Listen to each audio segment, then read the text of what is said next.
ഹരി ഓം. എല്ലാ സാധകർക്കും ഒരിക്കൽ കൂടി മീ ടു മീ മെഡിറ്റേഷൻ ചാനലിൻ്റെ മറ്റൊരു അധ്യായത്തിലേക്ക് സ്വാഗതം. അവധൂജി നമ്മൾ ധ്യാന സാധകർക്കായിട്ട് ഒട്ടേറെ രചനകൾ നൽകിയിട്ടുണ്ട്. അതിൽ ധ്യാന സാധകർക്ക് പെട്ടെന്ന് ഉൾക്കൊള്ളാൻ സാധിക്കുന്ന ഒരു രചനയാണ് അദ്ദേഹത്തിൻ്റെ ധ്യാന കഥകൾ എന്ന് പറയുന്നത്. നമ്മൾ ധാരാളം സെൻ സ്റ്റോറീസും അതിന് ബുദ്ധ സ്റ്റോറീസും എല്ലാം നമ്മൾ കേട്ടിട്ടുണ്ട്. അതെല്ലാം ധ്യാനത്തെ ഫോക്കസ് ചെയ്തുകൊണ്ടാണ്. അതുപോലെ തന്നെ ധ്യാന സാധകർക്ക് പ്രയോജനകരമായിട്ടുള്ള ഒരു രചനയാണ് ധ്യാന കഥകൾ. അതിലെ ഒരു കഥയിൽ നിന്നും നമുക്ക് ഇന്നത്തെ സത്സംഗം തുടങ്ങാം. ധ്യാനകഥയുടെ പേര് വഴി എന്നാണ്.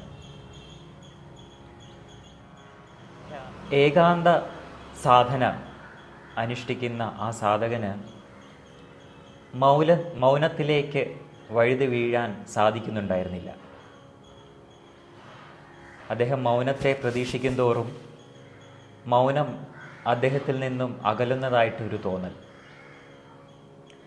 ഈ ഒരു പ്രശ്നപരിഹാരത്തിനായിട്ട് പ്രശ്നം നിവർത്തിക്കാൻ വേണ്ടിയിട്ട് അദ്ദേഹം ഗുരു സമക്ഷം എത്തുകയാണ്. അദ്ദേഹം ഗുരുവിനോട് ചോദിക്കുകയാണ്, ഗുരു, ഒരു സാധകന് മൗനത്തിലേക്ക് എത്താൻ ഉള്ള മാർഗം എന്താണ്? ധ്യാനഗുരു അദ്ദേഹത്തിന് ഒരു ഉപദേശം നൽകുകയാണ്. ധ്യാനഗുരു പറഞ്ഞു, പ്രിയനെ, ശ്വസനത്തിനോടൊപ്പം സഞ്ചരിച്ചാൽ നിനക്ക് മൗനത്തിലെത്തിച്ചേരാം. ധ്യാനസാധകൻ വളരെ നാൾ പരിശ്രമിച്ചിട്ട് പരാജിതനായിട്ടുള്ള ഒരു പരിശ്രമമായിരുന്നു അത്. അപ്പം സാധകൻ തിരിച്ചു പറയും, ഗുരു, ശ്വസനത്തെ ശ്രദ്ധിക്കാൻ പോലും എനിക്കാവുന്നില്ല, പിന്നെ എങ്ങനെ അതിൻ്റെ കൂടെ സഞ്ചരിക്കും? അപ്പം ധ്യാനഗുരു പൊട്ടിച്ചിരിച്ചുകൊണ്ട് പറയും, എങ്കിൽ നീ നിന്നെ ശ്രദ്ധിക്കും. ഈ ധ്യാനകഥ നമുക്ക് തരുന്ന ഒരു വെളിച്ചമുണ്ട്, അല്ലെങ്കിൽ ഒരു അറിവുണ്ട്. തന്നിലേതിനെ ശ്രദ്ധിക്കാൻ സാധിച്ചില്ലെങ്കിൽ തന്നെ ശ്രദ്ധിക്കണം. ഇതാണ് നമ്മൾ ഓരോ ധ്യാന സാധകരും ചെയ്യേണ്ടത്. അവനവനെ ശ്രദ്ധിച്ചാൽ അവനവൻ്റെ ഉന്മയെ തിരിച്ചറിയാൻ സാധിക്കും എന്നുള്ളതാണ് ഇതിൻ്റെ ഒരു മെസ്സേജ് എന്ന് പറയുന്നത്. ഈ ഒരു ധ്യാനകഥയെ മനനം ചെയ്തുകൊണ്ട് നമുക്ക് ഇന്നത്തെ സത്സംഗത്തിലേക്ക് കടക്കാം. ഇന്ന് നമ്മൾ തിരുവനന്തപുരം ജില്ലയിലെ കുടപ്പനക്കുന്ന് എന്ന് പറയുന്ന സ്ഥലത്താണ്. നമ്മളിന്ന് പരിചയപ്പെടാൻ പോകുന്ന വ്യക്തിത്വം ഒരു മോട്ടിവേഷണൽ സ്പീക്കറാണ്, കവിയാണ്, അതിലുപരി ആധ്യാത്മിക പ്രഭാഷകനുമാണ്. അദ്ദേഹത്തിൻ്റെ പേര് അജിത് ചെങ്കോട്ടുകോണം എന്നാണ്. നമുക്ക് അദ്ദേഹത്തെ ഇന്നത്തെ ഈ സത്സംഗത്തിലേക്ക് സ്വാഗതം ചെയ്യാം. നമസ്തേ ജി. നമസ്തേ പ്രണാമം പ്രണാമം പ്രണാമം. ജി, അങ്ങൊരു ആധ്യാത്മിക പ്രഭാഷകനാണല്ലോ. അപ്പം എന്താണ് ഭൗതികത, എന്താണ് ആധ്യാത്മികത? ഞാൻ ആദ്യം ആധ്യാത്മികതയെക്കുറിച്ച് പറയാം, എന്നിട്ട് ഭൗതികത പറയാം. ആധ്യാത്മികത എന്ന് പറഞ്ഞാൽ ആത്മാനം അധികൃത്യ ഇതി ആധ്യാത്മം. അവനവനെ അധികരിച്ചുള്ളതാകയാൽ ആധ്യാത്മം. തന്നെ അറിയലാണ് ആധ്യാത്മികത എന്ന് പറയുന്നത്. അതുകൊണ്ടാണ് ഭഗവാൻ കൃഷ്ണൻ ഭഗവത്ഗീതയിൽ പറഞ്ഞത്, ക്ഷേത്രജ്ഞം ചാപിമാം വിദ്ധി സർവക്ഷേത്രേഷു ഭാരത ക്ഷേത്രജ്ഞയോർ ജ്ഞാനം യത് തത് ജ്ഞാനം മതം മമ. ഭാരത, അർജുന, സർവക്ഷേത്രങ്ങളിലുമുള്ള ക്ഷേത്രജ്ഞൻ ഞാനാണ്. ആ ക്ഷേത്രത്തെക്കുറിച്ചും ക്ഷേത്രജ്ഞനെക്കുറിച്ചും അറിയുന്ന അറിവാണ് ലോകത്തിലെ ഏറ്റവും വലിയ അറിവ്. അപ്പോൾ എന്താണ് ക്ഷേത്രം? ഇതം ശരീരം കൗന്ദേയ ക്ഷേത്രമിത്യാഭിധീയതേ. ഈ ശരീരമാണ് ക്ഷേത്രം. ക്ഷേത്രജ്ഞൻ എന്താണ്? ഈ ശരീരത്തിനുള്ളിലിരിക്കുന്ന ജീവാത്മാവാണ് ക്ഷേത്രജ്ഞൻ. അപ്പോൾ നമ്മൾ ക്ഷേത്രത്തെക്കുറിച്ച് അറിയുമ്പോൾ ഈ ക്ഷേത്രം ശരീരമാണ്. അപ്പോൾ ഈ ശരീരം നശിച്ചു പോകുന്നതാണ്, നശിച്ചു പോകാത്തതാണ് ആത്മാവ്, ജീവാത്മാവ്. അതുകൊണ്ടാണ് ഭഗവാൻ അതിൽ പറഞ്ഞത്, നൈനം ചിന്തന്തി ശസ്ത്രാണി നൈനം ദഹതി പാപഹ ന ചൈനം ക്ലേദയന്ത്യാപ്പോ ന ശോഷയതി മാരുത. നൈനം ചിന്തന്തി ശസ്ത്രാണി, ആയുധം കൊണ്ട് ഈ ആത്മാവിനെ വെട്ടി മുറിവേൽപ്പിച്ച് നശിപ്പിക്കുവാൻ സാധ്യമല്ല. നൈനം ദഹതി പാപഹ, അഗ്നി കൊണ്ട് ഈ ആത്മാവിനെ കത്തിച്ച് ചാമ്പലാക്കുവാൻ സാധ്യമല്ല. നൈനം ചിന്തന്തി ശസ്ത്രാണി നൈനം ദഹതി പാപക ന ചൈനം ക്ലേദയന്ത്യാപ്പോ, മീൻസ് വാട്ടർ, വെള്ളം കൊണ്ട് ഈ ആത്മാവിനെ കുതിർത്ത് നശിപ്പിക്കുവാൻ സാധ്യമല്ല. ന ശോഷയതി മാരുത, മാരുതൻ കാറ്റ് കൊണ്ട് ഈ ആത്മാവിനെ ശോഷിപ്പിക്കുവാൻ അല്ലെങ്കിൽ ഡ്രൈ ആക്കി നശിപ്പിക്കുവാൻ സാധ്യമല്ല എന്നാണ്. അപ്പോൾ ഈ ആത്മാവ് നശിക്കുന്നതല്ല, ശരീരമാണ് നശിക്കുന്നത്. ഈ ആത്മാവിന് ശരിക്ക് ശ്വേതശ്വേതര ഉപനിഷത്തിൽ ഈ ആത്മാവിൻ്റെ അളവിനെ കുറിച്ച് പറയുന്നുണ്ട്, അതിൻ്റെ വലിപ്പം. അതിങ്ങനെയാണ്, വാലാഗ്ര ശതഭാഗസ്യ ശതദാ കൽപ്പിതസ്യ ജ ഭാഗോ ജീവകസ വിജ്ഞേയ സ ചാനാന്ത്യായ കൽപ്പതേ.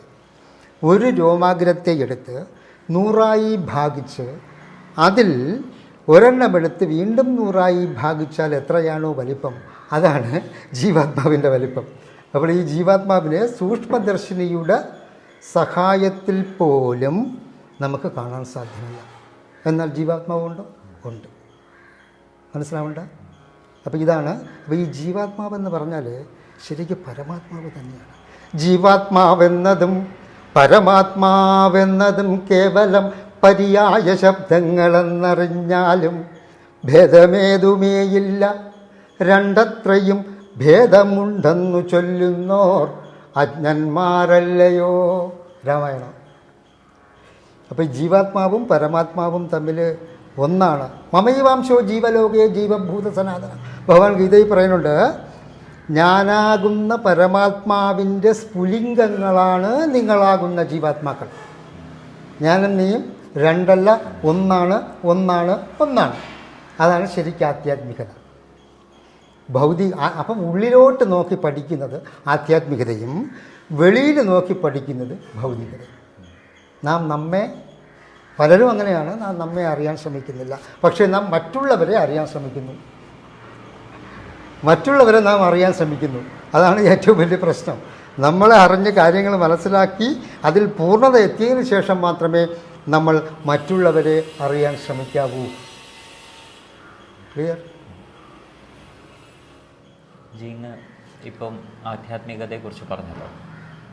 ഇപ്പം എന്താണ് ഭക്തി? ആരെയാണ് ഭഗവാന് കൂടുതൽ ഇഷ്ടം?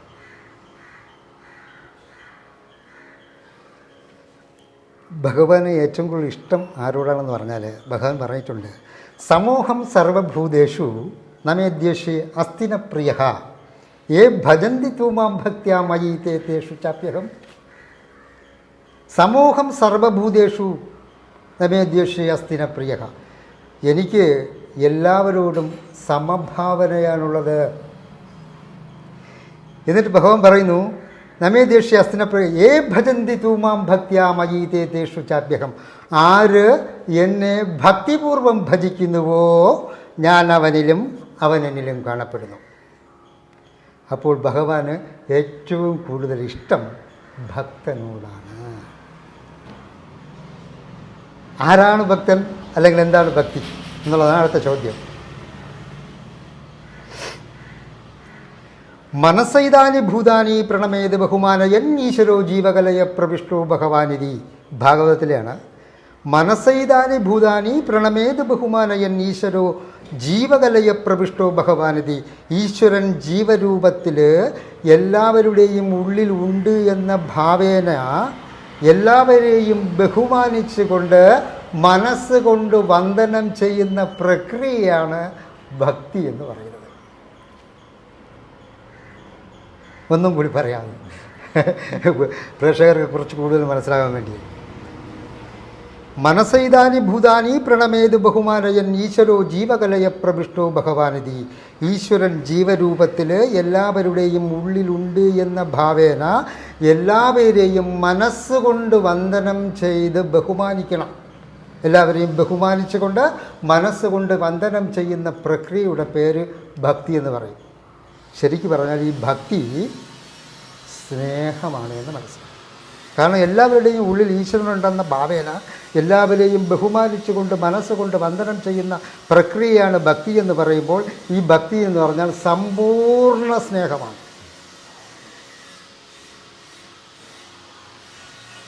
Devotion is the highest form of love എന്നാണ് ഭഗവാൻ സത്യസായി ബാബ പറഞ്ഞത്.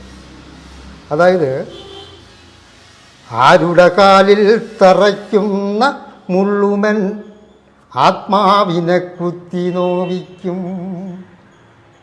ബാലാമണിയമ്മ പറഞ്ഞതാണ്.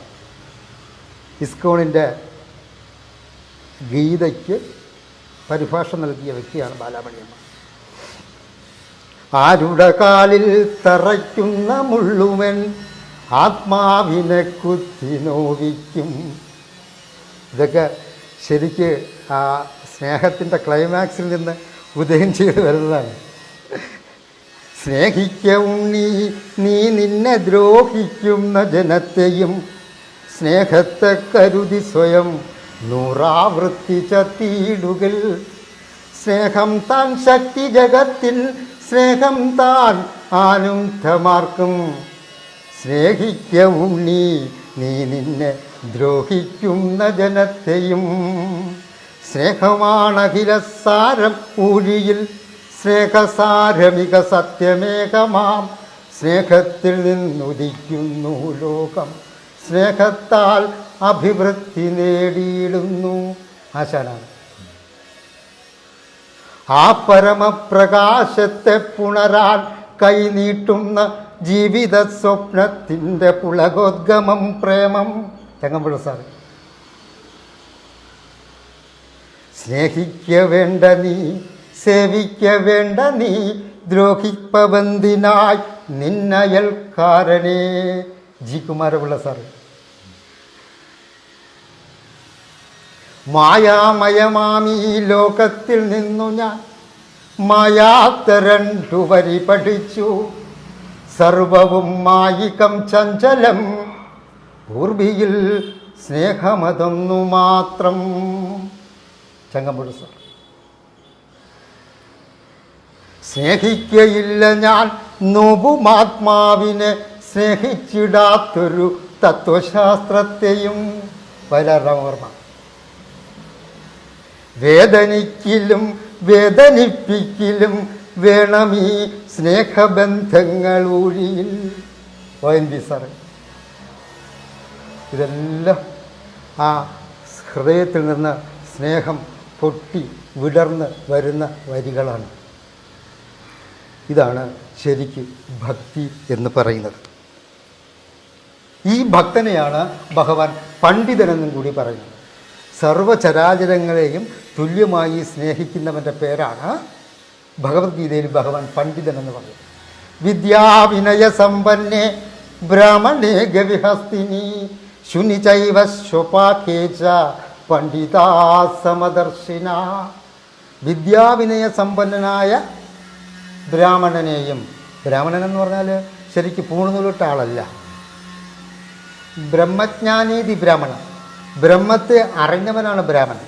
അപ്പോൾ വിദ്യാവിനയ സമ്പന്നനായ ബ്രഹ്മത്തെ അറിഞ്ഞവനെയും, ഗവി പശുവിനെയും, ഹസ്തിനി ആനയെയും, ശൂനി പട്ടിയെയും, ചൈവസ്വപാകൻ പട്ടിയെ തിന്നുന്ന ചണ്ടാലനെയും ആര് തുല്യമായി സ്നേഹിക്കുന്നുവോ പണ്ഡിതാഹ സമദർശിന.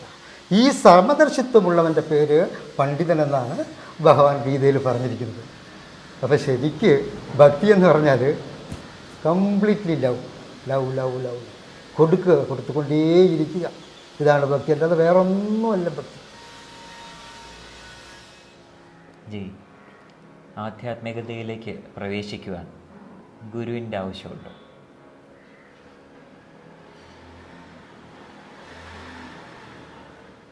യെസ്, ഗുരു ആരാണ്? ഗുരുവിൻ്റെ ആവശ്യമേ ഉള്ളൂ. കാരണം ആരാണ് ഗുരു? അന്ധകാര നിരോധിത്വാത് ഗുരുരുത്യാഭീതീയത. അന്ധകാരത്തെ മാറ്റി, അറിവില്ലായ്മയെ മാറ്റി വെളിച്ചം തരുന്നവനാരോ അദ്ദേഹമാണ് ഗുരുനാഥൻ എന്ന് പറയുന്നത്. നമ്മളെല്ലാവരും സാധാരണക്കാരായ ആൾക്കാരാണ്. നമുക്ക് അറിവ് എന്ന് പറഞ്ഞാൽ അറിവ് പലർക്കും ഇല്ല, നമുക്കുമില്ല, എനിക്കുമില്ല.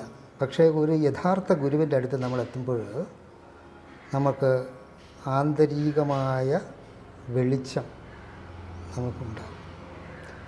അതുകൊണ്ട് തന്നെയാണ് ഈ ഗുരുക്കന്മാരെ ശരിക്ക് പ്രത്യക്ഷത്തിലെ ഈശ്വരന്മാരാണെന്നാണ് പറയുന്നത്. ഗുരുക്കന്മാരെ അതിനൊരു പദ്യമുണ്ട്. ദൈവാധീനം ജഗത് സർവം സത്യാധീനം തു ദൈവതം തത് സത്യം ഉത്തമാധീനം ഉത്തമോ പരാദൈവതം. ദൈവാധീനം ജഗത് സർവം, ജഗത്ത് മുഴുവനും ദൈവത്തിൻ്റെ അണ്ടറിലാണ്. ദൈവാധീനം ജഗത് സർവം സത്യാധീനം തു ദൈവതം തത് സത്യം ഉത്തമാധീനം ഉത്തമോ പരാദൈവതം. ദൈവാധീനം ജഗത് സർവം, ജഗത്ത് മുഴുവനും ദൈവത്തിൻ്റെ അണ്ടറിലാണ്. സത്യാധീനം തു ദൈവതം, എന്നാൽ ഈ ദൈവം സത്യത്തിൻ്റെ അണ്ടറിലാണ്. തത് സത്യം ഉത്തമാധീനം, ഈ സത്യം ഉത്തമന്മാരായ സത്പുരുഷന്മാരുടെ അണ്ടറിലാണ്, ഗുരുക്കന്മാരുടെ അണ്ടറിലാണ്. അതുകൊണ്ട് ഉത്തമോ പരാദൈവം, ഉത്തമന്മാരായ ഗുരുക്കന്മാർ കാണപ്പെട്ട ദൈവങ്ങളാകുന്നു. സത്യത്തെ സാക്ഷാത്കരിച്ചു, സത്യത്തെ അവർ സാക്ഷാത്കരിച്ചു. സത്യത്തെ സാക്ഷാത്കരിച്ച് സത്യത്തിനെ അവരുടെ അണ്ടറിലാക്കി സത്യത്തിൻ്റെ മുകളിൽ നിൽക്കുന്നത് കൊണ്ട് ഈശ്വരൻ പോലും ഗുരുക്കന്മാരെ നമസ്കരിക്കുന്നതാണ്.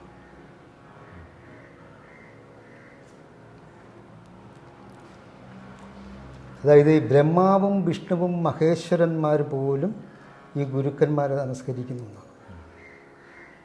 നദേ മയ്യച്യുതജേജ ഫിദാമന്വഭിചക്ഷതേ നാൻമനസ്യ മനസ്യാഭി തത് പുഷ്മാൻവയമീമഹി. മഹാദേവൻ രുദ്രൻ പ്രഹ്ലാദനോട് പറയുകയാണ്, നദേ മയ്യച്യുതജേജ ഫിദാമന്വഭിചക്ഷതേ. ഏ മുനെ, ഞാനും ശ്രീഹരിയും ബ്രഹ്മാവും എന്തുകൊണ്ടാണെന്നറിയാമോ നിങ്ങളെപ്പോലുള്ള ഗുരുക്കന്മാർ നമസ്കരിക്കുന്നത്? നിങ്ങൾ ബ്രഹ്മാവിനെയും വിഷ്ണുവിനെയും മഹേശ്വരനെയും തുല്യമായി കാണുന്നു. അതുമാത്രമല്ല, ഇതരരെയും നിങ്ങൾ അണുമാത്രം വ്യത്യാസം കാണുന്നില്ല. ബ്രഹ്മാവിനെയും വിഷ്ണുവിനെയും മഹേശ്വരനെയും കാണുമ്പോൾ തന്നെ എന്നെയും ബാലുവിനെയും ഒരേപോലെ കാണും. അതുകൊണ്ട് സർവജ്ഞാനികളായ സർവസ്നേഹികളായ നിങ്ങളെ ഞങ്ങൾ 3 പേരും പൂജിക്കുന്നു, നമസ്കരിക്കുന്നു. ജി, ഇന്ന് ലോകത്ത് അനേകം ഭക്തന്മാരുണ്ട്, എന്നാൽ അവരുടെ ഒന്നും ദുഃഖം മാറുന്നില്ല. അതിന് കാരണം എന്തായിരിക്കാം?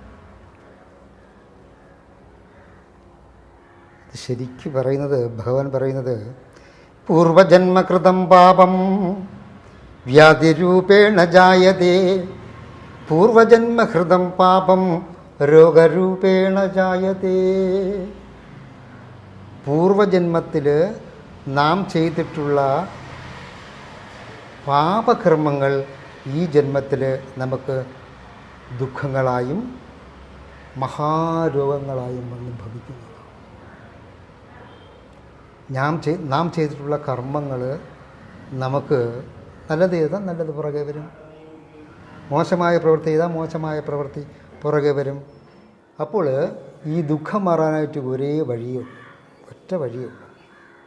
തപോധാനം ജപസ്തീർത്ഥം നാത്തന്ത്യം ദുഃഖശാന്തയേ തത്താവത് ദുഃഖമോക്ഷാർത്ഥം ജ്ഞാനം പ്രകടയാമ്യകം. തപോധാനം ജപസ്തീർത്ഥം നാത്യന്തം ദുഃഖശാന്തയേ. തപസ്, ദാനം, ജപം, തീർത്ഥാടനം എന്നിവ കൊണ്ടൊന്നും ദുഃഖത്തിന് കാര്യമായ പരിഹാരം കാണുന്നില്ല. തത്താവത് ദുഃഖമോക്ഷാർത്ഥം ജ്ഞാനം പ്രകഥയാമ്യകം. ജ്ഞാനം ഒന്നുകൊണ്ട് മാത്രമേ ദുഃഖം മാറൂ, മോക്ഷവും കിട്ടൂ എന്നാണ്. അപ്പോൾ ദുഃഖം മാറണമെങ്കിൽ നല്ല നല്ല നല്ല നല്ല നല്ല ഗുരുക്കന്മാരുടെ അടുത്ത് പോയി അവരിൽ നിന്ന് വേണ്ടുന്ന സാധനം നമ്മൾ ഉൾക്കൊള്ളണം. എന്താണോ നമുക്ക് വേണ്ടത് അവർക്ക് അറിയാവും, അവർ നന്നായിട്ട് പറഞ്ഞു തരും. അപ്പോൾ നമുക്ക് ദുഃഖം മാറും. ജ്ഞാനം മാത്രമേ ഉള്ളൂ വഴി, അല്ലാതെ വേറെ മാർഗങ്ങളൊന്നുമില്ല.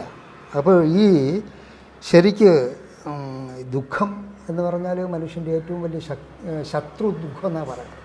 മനുഷ്യൻ്റെ ഏറ്റവും വലിയ ശത്രു ആരാണ്? ദുഃഖമാണ്. എന്തുകൊണ്ട്?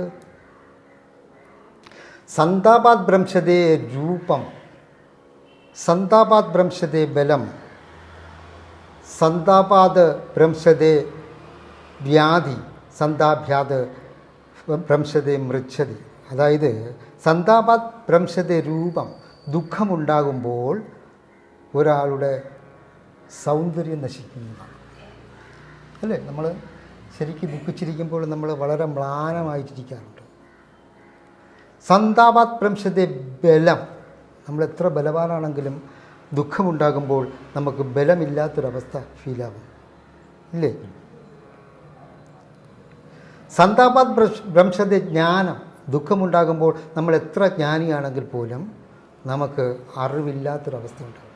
ഞാൻ മോട്ടിവേഷൻ ക്ലാസ് എടുക്കാൻ പോകുമ്പോൾ കോളേജിലും സ്കൂളിലുമൊക്കെ പിള്ളേരോട് പറയാറുണ്ട്, നിങ്ങൾ പരീക്ഷയ്ക്ക് ഒരു 15 ദിവസം മുമ്പേ നിങ്ങൾ വീട്ടിൽ വഴക്ക് കൊള്ളരുത്, അമ്മയോട് അച്ഛൻ്റെ വഴക്ക് കൊള്ളരുത്. രക്ഷകർത്താക്കളിലും പറയാറുണ്ട് അവരോട്, മക്കളെ വഴക്ക് കൊള്ളരുത്. നിങ്ങൾ കൂടിക്കഴിഞ്ഞാൽ അവർക്ക് ഉള്ള ജ്ഞാനം പഠിച്ചു വച്ചിരിക്കുന്ന അറിവ് പുറത്തു വരില്ല, ദുഃഖമുണ്ടാകും. അപ്പോൾ ദുഃഖമുണ്ടാകുമ്പോൾ നമ്മുടെ സൗന്ദര്യം നശിക്കുന്നു, ബലം നശിക്കുന്നു, ജ്ഞാനം പുറത്തു വരുന്നില്ല. സന്താപാത് വ്യാധി മൃച്ഛതി, നമുക്ക് രോഗാവസ്ഥയുണ്ടാകും. പല രോഗങ്ങളും, പ്രഷർ, ഇങ്ങനെയുള്ള രോഗങ്ങളുണ്ടാകും. മൃച്ഛതി, മരണവും സംഭവിക്കും. ഇത് മാത്രമേ ദുഃഖം കൊണ്ട് കിട്ടൂ, അല്ലാതെ ദുഃഖം കൊണ്ടൊന്നുമില്ല. പിന്നെയോ ശ്രേയസ് ഉണ്ടാവില്ല, ഐശ്വര്യം ഉണ്ടാവില്ല. അർത്ഥാന്ന ശോചൻ പ്രാപ്നോതി ന ശോചൻ വിന്ദതേ ഫലം. അർത്ഥം കിട്ടില്ല ദുഃഖിച്ചിരുന്ന. ന ശ്രേയമാപ്നോതി, ശ്രേയസ് ഉണ്ടാവില്ല. പരാഗതി, പരമമായ ഗതിയും ഉണ്ടാവില്ല. ഇതാണ് ദുഃഖം കൊണ്ടാകുന്നത്. അപ്പോൾ എല്ലാവരോടും എനിക്ക് പറയാനുള്ളത് ഒന്നേ ഉള്ളൂ, ദുഃഖിക്കരുത്. ദുഃഖം വരുമ്പോൾ പിന്നെ ദുഃഖിക്കാതെ എന്താണ്? എങ്ങനെ ദുഃഖം ഉണ്ടാകും? ചിന്തയാ ജായതേ ദുഃഖം, ചിന്തയാണ് ദുഃഖത്തെ ഉണ്ടാക്കുന്നത്. ഇപ്പോൾ ചിന്തയിൽ മാറ്റം വരുത്തും. ചിന്തയിൽ മാറ്റം വരുത്തുമ്പോൾ ദുഃഖത്തിൽ നിന്ന് പതിയെ പതിയെ പതിയെ നമുക്ക് മാറ്റമുണ്ടാകും. ഞങ്ങളിപ്പം ദുഃഖത്തിൻ്റെ കാരണം നമ്മുടെ ചിന്തയാണെന്ന് പറഞ്ഞല്ലോ. എന്നാൽ പലരും അതിനൊരു ന്യായീകരണം പോലെ പറയുന്നത് വിധിയാണ്, എൻ്റെ വിധിയാണെന്ന് പറയും. എന്താണ് വിധി?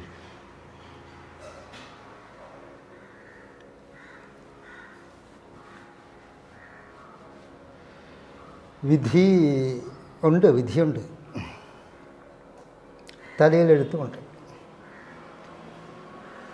അപ്പോൾ നമ്മളെ വിധിച്ചത് ആര് എന്നുള്ള ഒരു ക്വസ്റ്റ്യൻ വരും. നമ്മളെ തലയിലെഴുതിയത് ആരാണ്?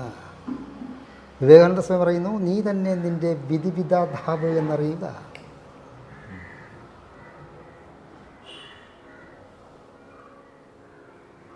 ഭഗവാൻ ആരുടെയും പുണ്യവും പാപവും സ്വീകരിക്കുന്നില്ല എന്ന് ഗീത വ്യക്തമായിട്ട് വെളിപ്പെടുത്തിയിട്ടുണ്ട്. നാദത്തെ കസ്യജിത് പാപം ന ചൈവ സുഹൃതം ബിഹു. ഭഗവാൻ ആരുടെയും പാപവും പുണ്യവും സ്വീകരിക്കുന്നില്ല. അപ്പോൾ പിന്നെ ആരാണ് സ്വീകരിക്കുന്നത്? നാം ചെയ്യുന്ന പാപം നാം സ്വീകരിക്കുന്നു, നാം ചെയ്യുന്ന പുണ്യം നാം സ്വീകരിക്കുന്നു. നമുക്കറിഞ്ഞൂടാ. നമ്മൾ നേരത്തെ പറഞ്ഞ കണക്ക് പൂർവ്വജന്മത്തിൽ നാം ചെയ്തിട്ടുള്ള കർമ്മഫലങ്ങൾ ഈ ജന്മത്തിൽ നമുക്ക് ദുഃഖമായി വരുന്നു, രോഗമായി വരുന്നു, ഇങ്ങനെയുള്ള ഇത് വരുന്നു. നമുക്ക് പക്ഷേ അത് അറിഞ്ഞൂടാ. പക്ഷേ എന്നാൽ ഈ വിധിയെ മാറ്റാൻ പറ്റുമോ? അത് നമ്മൾ ശ്രദ്ധിക്കണ്ടേ. ഈ തലയിൽ എഴുതിയത് നമ്മളാണ്. തലയിൽ എഴുതിനെ മാറ്റാൻ പറ്റുമോ? തീർച്ചയായിട്ടും മാറ്റാൻ പറ്റും. ഭഗവാൻ ഭീമസേനോടുകൂടി പറയുന്നത് മഹാഭാരതത്തിലൊരു 4 വരിയുണ്ട്. ദൈവമപ്യകൃതം കർമ്മം പൗരുഷേണ വിഹന്യതേ ശീതമുഷ്ണം തഥാവർഷം ക്ഷുത്പിപാസേജ ഭാരത. ഭാരത, ഭീമസേന, ശീതം തണുപ്പ്, ഉഷ്ണം ചൂട്, തഥാ അതേപോലെ, വർഷം മഴ, ക്ഷുത്ത് വിശപ്പ്, പിപാസം ദാഹം എന്നിവ ഓരോ വിധത്തിൽ ശമിപ്പിക്കുന്നത് പോലെ വിധിയുടെ ദുരനുഭവങ്ങളെയും പൗരുഷേണ വിഹന്യത, പൗരുഷം കൊണ്ട് മാറ്റിമറിക്കും. വിധിയുടെ ദുരനുഭവങ്ങളെ പൗരുഷം കൊണ്ട് മാറ്റിമറിക്കാമെന്ന് ഭഗവാൻ കൃഷ്ണൻ പറയുന്നു ഭീമസേനോട്. അപ്പോൾ എന്താണ് ഈ പൗരുഷമെന്ന് നമുക്ക് മനസ്സിലാക്കേണ്ടിയിരിക്കുന്നത്. പൗരുഷൻ പുരുഷൻ്റേതല്ല. പൗരുഷം ചെയ്യേണ്ടത് ചെയ്യേണ്ട സ്ഥാനത്ത്, ചെയ്യേണ്ട സമയത്ത്, ചെയ്യേണ്ട പോയിന്റിൽ, ചെയ്യേണ്ടതുപോലെ ചെയ്യുന്ന പ്രക്രിയയുടെ പേരാണ് ഇവിടെ ഭഗവാൻ പൗരുഷം എന്ന് പറയുന്നത്, സമർത്ഥിക്കുന്നത്. അപ്പോൾ നമുക്ക് കാര്യങ്ങൾ അറിഞ്ഞുകൂടാങ്കിൽ നമ്മൾ അറിവുള്ളവരുമായി നമ്മുടെ സബ്ജക്റ്റ് കൊണ്ടുപോയി കൊടുത്ത് അറിവുള്ളവർ പറയുന്നത് മനസ്സിലാക്കി അതേപോലെ കർമ്മങ്ങൾ ചെയ്താൽ നമ്മൾ വിധി മാറ്റിമറിക്കാം. പക്ഷേ നമ്മൾ മനസ്സിലാക്കേണ്ടത് ഭഗവാന് നിങ്ങൾ ചാരി കൊടുക്കില്ല. ഞാൻ ഇത്രയും കാലം കൊണ്ട് പൂജിക്കണം. ഞാൻ പല പ്രഭാഷണത്തിന് പോകുമ്പോൾ എന്നോട് പല അമ്മമാരും ചേച്ചിമാരും ഒക്കെ പറയാറുണ്ട്, അത് ഞാൻ എത്രയോ വർഷം കൊണ്ട് ഞാൻ ഇത്രയും ദൈവങ്ങളെ പൂജിക്കുന്നത്, എല്ലാവരെയും ഞാൻ ഇനി ആരെയാണ് പൂജിക്കേണ്ടത്? അപ്പോൾ നമ്മൾ ആണ് നമ്മളെ തലയിൽ എഴുതിയത്. അതിനെ മാറ്റാൻ നമുക്കേ കഴിയും. ഭഗവാന് മാറ്റാൻ കഴിയുന്നില്ല, ഒരു സെക്കൻഡ് കൊണ്ട് മാറ്റാൻ കഴിയും. പക്ഷെ അതിന് പ്രാപ്തി നേടണം നമ്മൾ. അദ്ദേഹം നമ്മളെ ഒന്ന് ശ്രദ്ധിക്കാൻ വേണ്ടി അതിനുള്ള പ്രാപ്തി നമ്മൾ നേടണം. നമ്മൾ അദ്ദേഹത്തിനെ ശ്രദ്ധിച്ചാൽ അദ്ദേഹം നമ്മളെ ശ്രദ്ധിക്കണമെന്നില്ല, എന്നാൽ ശ്രദ്ധിക്കും. നമ്മൾ കുറച്ച് ഗുരുക്കന്മാരിൽ നിന്ന് കുറേ കാര്യങ്ങൾ മനസ്സിലാക്കി ആ ഒരു റൂട്ടിലൂടെ സഞ്ചരിച്ച് ആ ജ്ഞാന വഴിക്ക് പോകുമ്പോൾ മാർഗങ്ങൾ തെളിയും. മാ വിഷതേ മനപ്പാർത്ത കൃത കാലോഹി ദുർജയ. ഈ മനസ്സ് വിഷമിപ്പിക്കാതിരിക്കുക അർജുന. കാലത്ത് ജയിക്കുക സാധ്യമല്ല. കാലമാണ് വിധിയുടെ വഴിക്ക് വിടുന്നത്. ഭഗവാനല്ല, ശരിക്ക് വിധിയുടെ വഴിക്ക് വിടുന്നത് കാലമാണ്. കർമ്മണ ജായതേ ജന്തുഹു കർമ്മണൈഹീലിയതേ സുഖം ദുഃഖം ഭയം ക്ഷേമം കർമ്മണൈവാഭിബധ്യതേ. കർമ്മണ ജായതേ ജന്തുഹു കർമ്മണൈഹീലിയതേ സുഖം ദുഃഖം ഭയം ക്ഷേമം കർമ്മണൈവാഭിബധ്യതേ. സുഖമുണ്ടാകുന്നതും ദുഃഖമുണ്ടാകുന്നതും ഭയമുണ്ടാകുന്നതും അഭയമുണ്ടാകുന്നതും എല്ലാം ഒരാളുടെ കർമ്മം കൊണ്ട് മാത്രമാണ്. ഭഗവാൻ ദുസ്സാക്ഷിയാണ്, കണ്ടുകൊണ്ടിരിക്കുന്നു. അപ്പം നമ്മളെ വിധിയെ മാറ്റാൻ നമുക്ക് സാധിക്കും. നമ്മൾ മാറണം. ക്ഷേത്ര സങ്കല്പത്തെ പറ്റിയൊന്ന് പറയാമോ?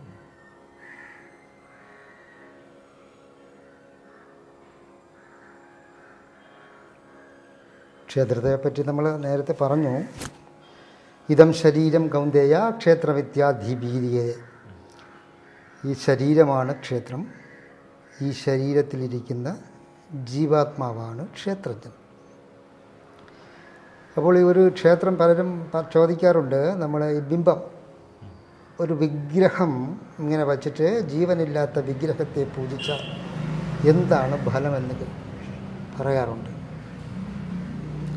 വിഗ്രഹം എന്ന് പറഞ്ഞാൽ വിശേഷേണ ഗ്രാഹയതിം യത് ശക്തിം തത് വിഗ്രഹ എന്നാണ്.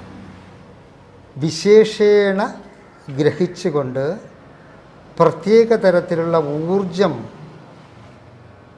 സമ്പാദിക്കുന്ന പ്രക്രിയയാണ് വിഗ്രഹം എന്ന് പറഞ്ഞാൽ. ഇപ്പോൾ വിഗ്രഹത്തിൻ്റെ അടുത്ത് ചെന്ന് നിൽക്കുമ്പോൾ നമ്മൾ ശരിക്കും വിഗ്രഹത്തിൽ നിന്ന് ഊർജം വരുന്നതായി നാം ഭാവന ചെയ്യണം. ഭാവന ചെയ്യണം. എങ്ങനെ? അടുത്ത് ചെന്ന് നിന്ന് ഭഗവാനെ സ്മരിക്കണം. എങ്ങനെ സ്മരിക്കണം? അപവിത്ര പവിത്രവാ സർവാവസ്ഥാം ന ചോപിവാ യസ്മരേത് പുണ്ടരീകാക്ഷം ന ബാഹ്യാന്തരശുചി. നമ്മൾ സ്മരിക്കുക. നമ്മൾ പവിത്രമായാലും ശുദ്ധി ഉണ്ടെങ്കിലും ഇല്ലെങ്കിലും നമ്മൾ ഭഗവാനെ സ്മരിക്കുന്ന നിമിഷം, യസ്മരേത് പുണ്ടരീകാക്ഷം, നമ്മൾ ഏത് സ്മരിക്കുന്ന നിമിഷം സ ബാഹ്യാന്തര ശുചി, നമ്മുടെ അകവും പുറവും ഉടൻ തന്നെ പവിത്രമാവുന്നതാണ്. ഈ സ്മരണത്തിൻ്റെ പ്രത്യേകത അതാണ്. നമ്മൾ ക്ഷേത്രത്തിൽ ചെന്ന് നിന്ന് മാത്രമല്ല, നമ്മൾ എവിടെ ചെന്ന് നിന്നാലും സ്മരിക്കുന്ന നിമിഷം നമ്മുടെ ഉള്ളും പുറവും ശുദ്ധമാവുന്നതാണ്. എന്നിട്ട് നമ്മൾ ഭാവന ചെയ്യണം. ഭാവനയ്ക്ക് വലിയ പ്രാധാന്യമാണ്. ഭാവന പോലെ ഭവിച്ചിടുമെന്നറിഞ്ഞാലും ഭാവന കൊണ്ടു തന്നെ ജന്മവുമുണ്ടാകുന്നു. ഭാവനയല്ലോ 14 ലോകവും ന്യൂനം, ഭാവന കൊണ്ടു തന്നെ സർവവും ഉണ്ടാകുന്നു. ഇതുകൊണ്ടാണ് ആൽബർട്ട് ഐൻസ്റ്റീൻ പറഞ്ഞത്, imagination more important than knowledge. Imagination more important than knowledge. അറിവിനേക്കാളും പ്രാധാന്യം ഭാവനയ്ക്കാണുള്ളത്. ഭാവന കൊണ്ടല്ലേ അവർ പല സാധനങ്ങളും ഉണ്ടാക്കിയത്. നമ്മൾ ഭഗവാനെ അവിടെ നിന്ന് ഭാവന ചെയ്യണം. നാസ്തി ബുദ്ധിരയുക്തസ്യ ന ജാഭുക്തസ്യ ഭാവന ന ജാഭവയത ഭാവയത ശാന്തിര ശാന്തസ്യ കുതസുഖം. യോഗയുക്തനല്ലാത്തവന് ബുദ്ധി ഉണ്ടാവില്ല, അവന് ഭാവനയും ഉണ്ടാവില്ല. ഭാവനയില്ലാത്തവന് ശാന്തി ഉണ്ടാവില്ല. ശാന്തിയില്ലാത്തവന് എവിടെ നിന്നാണ് സുഖമെന്നാണ് ഭഗവാൻ ചോദിക്കുന്നത്. അപ്പോൾ നമ്മൾ യോഗയുക്തനാകണം. യോഗയുക്തനെന്ന് പറഞ്ഞാൽ അവിടെ ചെന്ന് ആ പരമാത്മാവാണ് വിഗ്രഹമെന്ന് സങ്കല്പിച്ചുകൊണ്ട് ഈ ജീവാത്മാവിലേക്ക് ആ ഊർജം ഇങ്ങനെ കടന്നു വരുന്നതായിട്ട് ഭാവന ചെയ്യണം. ഭാവന ചെയ്തിട്ട് ആ ഊർജത്തെ നമ്മൾ സമാഹരിച്ചു കൊണ്ടായിരിക്കണം നമ്മൾ തിരിച്ചു പോകേണ്ടത്. അങ്ങനെ സങ്കല്പം കൊണ്ടായിരിക്കണം, ഭാവന കൊണ്ടായിരിക്കണം, അങ്ങനെ സ്മരണം കൊണ്ടായിരിക്കണം. നമ്മൾ അല്ലാതെ പോയിട്ട് വെറുതെ അതൊന്നുമല്ല ശരിക്കും ക്ഷേത്ര സങ്കല്പം എന്ന് പറഞ്ഞാൽ. ക്ഷേത്രം ഇതാണ്, നമ്മുടെ ശരീരമാണ് ക്ഷേത്രം. ശരീരത്തിനകത്തിരിക്കുന്ന ജീവാത്മാവാണ് ക്ഷേത്രത്തിൽ. അതാണ് ഗീതയിൽ നമ്മൾ പഠിക്കുമ്പോൾ അത് മനസ്സിലാവും. You are the real temple of God, the temples you see outside are only symbolic memories എന്നാണ്. നിങ്ങളാണ് ഈശ്വരൻ്റെ യഥാർത്ഥ ക്ഷേത്രങ്ങൾ. പുറമേ കാണുന്ന ക്ഷേത്രങ്ങളെല്ലാം ഇതിൻ്റെ ഓർമ്മക്കുറിപ്പുകൾ മാത്രമാണ്. അപ്പോൾ നമ്മൾ ഈ ക്ഷേത്രം അല്ലാതെ ഈ ക്ഷേത്രത്തിൽ നമ്മൾ ഉദ്ദേശിക്കുന്ന രീതിയിലല്ല. കാരണം എന്ന് പറഞ്ഞാൽ അർച്ചതാ വർച്ചയേതാവതീശ്വരം മാം സ്വകർമ്മഹൃത്യാവന്നവേദ സ്വഹൃദി സർവഭൂതേഷ്വസ്ഥിതം. സർവഭൂതങ്ങളിലും ഇരിക്കുന്ന സർവേശ്വരനായ ഞാൻ തന്നെയാണ് സ്വഹൃദയത്തിലും ഇരിക്കുന്നത് എന്ന് ഏതൊരുത്തന് എപ്പോൾ ബോധ്യമാകുന്നുവോ അതുവരെ മതി പ്രതിമാർച്ചന.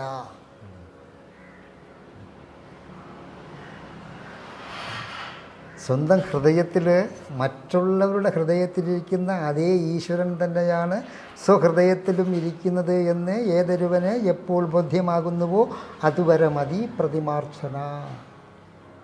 ഭാഗവതത്തിലാണ് ഈ ഭഗവാൻ ശ്രീകൃഷ്ണൻ അർജുനന് ശരിക്ക് ഗീത പറഞ്ഞു കൊടുത്തു. ഗീത പറഞ്ഞു കൊടുത്തപ്പോൾ ഗീത എല്ലാം മനസ്സിലായെന്ന് ചോദിച്ചു. എല്ലാം മനസ്സിലായി. ശരി ഭഗവാനെ എന്ന് പറഞ്ഞുകൊണ്ട് പോയി. സംശയം വല്ലതും ഉണ്ടോ? ഇല്ല, എല്ലാം സംശയമാണ്. പോയിട്ട് വീണ്ടും വരണം, സംശയമുണ്ടെന്ന് പറഞ്ഞു.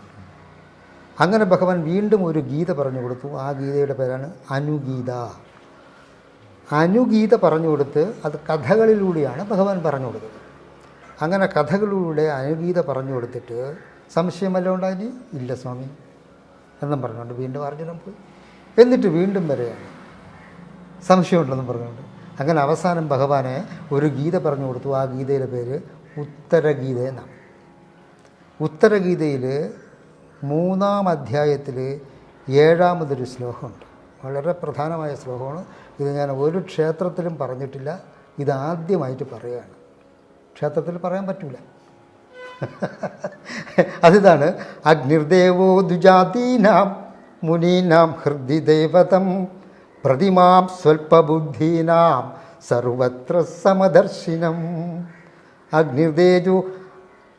അഗ്നിർദേവോ ദ്വിജാതീനാം മുനീനാം ഹൃദിദേവതം. അഗ്നിദേവോ ദ്വിജാതി, ദ്വിജന്മാരല്ലെങ്കിൽ ബ്രാഹ്മണന്മാർ അഗ്നിയെ ഈശ്വരനായി കണ്ടാരാധിക്കുന്നു. മുനീനാം ഹൃദിദേവതം, മുനികളല്ലെങ്കിൽ താപസന്മാർ ഹൃദയത്തിൽ ഈശ്വരനെ കണ്ടാരാധിക്കുന്നു. പ്രതിമാം സ്വൽപബുദ്ധീനാം, മൂഢന്മാർ പ്രതിമയെ ഈശ്വരനായി കണ്ടാരാധിക്കുന്നു. സർവത്ര സമദർശിനം, സമദർശിത്വമുള്ള പണ്ഡിതന്മാർ എല്ലായിടത്തും ഈശ്വരനെ കണ്ടാരാധിക്കുന്നു. പ്രഥമാ പ്രതിമാ പൂജ ജപസ്തോത്രാദിമധ്യമാ ഉത്തമാ മാനസീ പൂജ സോഹം പൂജോ ഉത്തമോത്തമം. പ്രഥമാ പ്രതിമാ പൂജ, ആദ്യത്തെ പടിയാണ് പ്രതിമയിൽ പൂജിക്കുന്നത്. ഫസ്റ്റ് സ്റ്റെപ്പാണ് ആരാധനയുടെ. പ്രഥമാ പ്രതിമാ പൂജ ജപസ്തോത്രാധിമധ്യമാ, ജപവും സ്തോത്രങ്ങളൊക്കെ ചൊല്ലുന്നതൊക്കെ മധ്യമമായ പൂജയാണ്. ഉത്തമാ മാനസീ പൂജ, മനസ്സുകൊണ്ട് പൂജ നടത്തുന്നതാണ് ഏറ്റവും ഉത്തമം. സോഹം പൂജോ ഉത്തമോത്തമം, ഞാനും ഭഗവാനും രണ്ടല്ല എന്നുള്ള ഭാവത്തിൽ നടക്കുന്നതാണ് ഉത്തമത്തിൽ ഉത്തമമായ പൂജ. അപ്പം ബഹളമൊന്നും വേണ്ട, ഞാനും ഭഗവാനും ഒന്നാണ്, രണ്ടല്ല എന്ന ഭാവത്തിൽ നടന്നാൽ മാത്രം മതി. ടോപ്പ് പൂജയാണ്, അതാണ് ഏറ്റവും വലിയ. അപ്പം നല്ല പൂജാരികൾ ഒന്നും കാണാൻ പറ്റില്ല. ഇങ്ങനെ അങ്ങ് നടക്കുക, ഏറ്റവും വലിയ പൂജ അതാണ്. ഇതാണ് ഇതിൻ്റെ ശരിക്കുള്ള രീതി, സങ്കല്പം ഇതാണ്. നമ്മൾ നേരത്തെ സൂചിപ്പിച്ചല്ലോ, പലരും ഈ ദുഃഖത്തെക്കുറിച്ച് ഇങ്ങനെ പരാതി പറയുന്നു. ഈശ്വരനെ വിളിച്ചിട്ടും ദുഃഖിതനാണെന്ന് പറയാറുണ്ടല്ലോ, മാറുന്നില്ല. സ്വധർമ്മം അനുഷ്ഠിക്കാതെ ഈശ്വരനെ പ്രാർത്ഥിച്ചിട്ട് അത് ഗുണമുണ്ടാകും.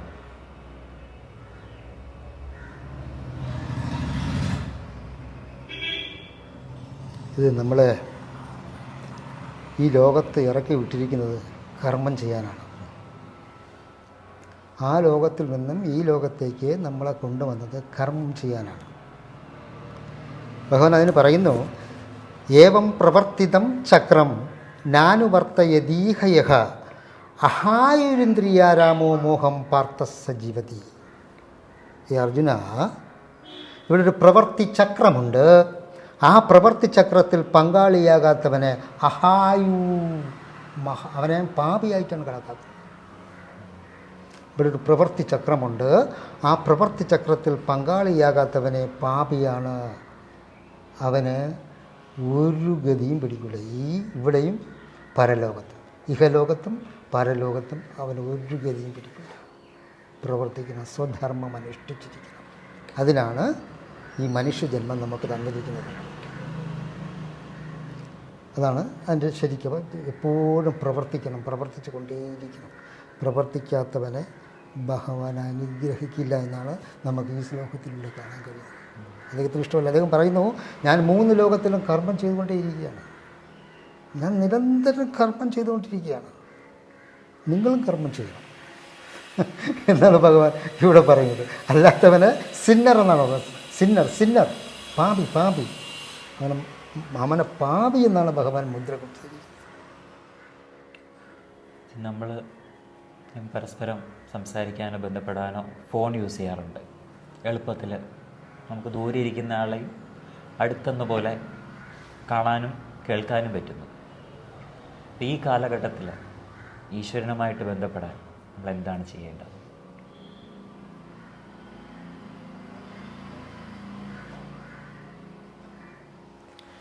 അപ്പോൾ ഭഗവാനുമായി കണക്ട് ചെയ്യാനായിട്ട് പല മാർഗങ്ങളുണ്ട്. നാമജപം, മന്ത്രജപമുണ്ട്. ഗുരുക്കന്മാരിൽ നിന്ന് ധ്യാനം സ്വീകരിച്ചുകൊണ്ട് ധ്യാനമാർഗത്തിലൂടെ നമുക്ക് സഞ്ചരിക്കാം. പിന്നെ ക്രിയായോഗ മാർഗങ്ങളൊക്കെ ഉണ്ട്. അങ്ങനെ പല മാർഗങ്ങളുണ്ട്. അങ്ങനെ ഇരിക്കുമ്പോൾ തന്നെ നമുക്ക് ആ ഒരു ലെവലിലേക്ക് മനസ്സ് ചെന്നെത്തുമ്പോൾ ചിന്ത അടങ്ങണം. അപ്പോഴേ മനസ്സടങ്ങും, അപ്പോഴേ പ്രാണനടങ്ങും. എങ്കിൽ നമുക്ക് ഉദ്ദേശിക്കുന്ന ടെമ്പോയിൽ ചെന്നെത്താൻ പറ്റും. അപ്പം ചിന്തയാണ് ശരിക്ക് പ്രശ്നക്കാരൻ.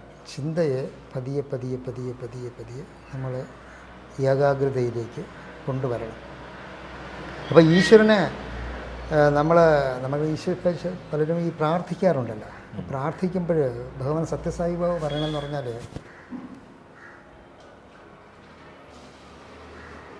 ഓം ഈസ് ഗോഡ്. അത് ഓമാണ് ഈശ്വരൻ്റെ ടെലിഫോൺ നമ്പർ എന്നാണ്. നിങ്ങളൊരു 3 ഓംകാരം ചൊല്ലിയിട്ട് നിങ്ങൾ ഏത് ഈശ്വരനോട് എന്ത് പറയണോ, അപ്പോൾ ഓംകാരം ചൊല്ലി തീരണത് ഈശ്വരൻ റിസീവർ എടുക്കുന്നതാണ്. എന്നിട്ട് നിങ്ങൾ പറഞ്ഞ ഈശ്വരൻ കേൾക്കുമെന്നാണ് സ്വാമി പറയണത്.